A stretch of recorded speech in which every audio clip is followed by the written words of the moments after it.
پەندنامە بەشی دووەم.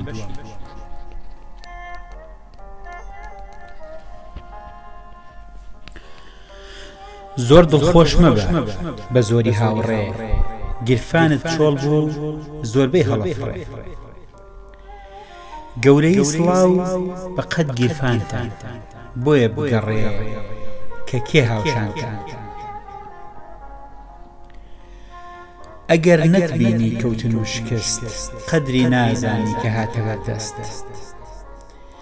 کەسێک خۆی دوور کرد لە هەواڵ پرسید، زۆر دڵخۆشە بێ بزانێ برسیت.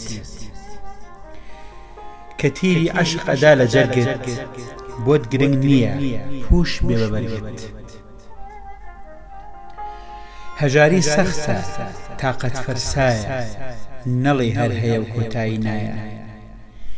شیرینی چییە نەچێژی تاڵی، قەت گەورە نابی نەکەی مناڵی.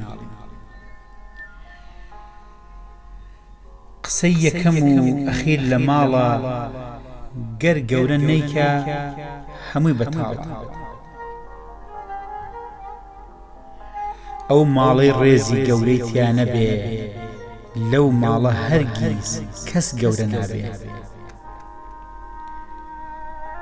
ئەوەی کەوتی پارە بێسوودە، ئاخیر دەچێ دەستی یەهودا.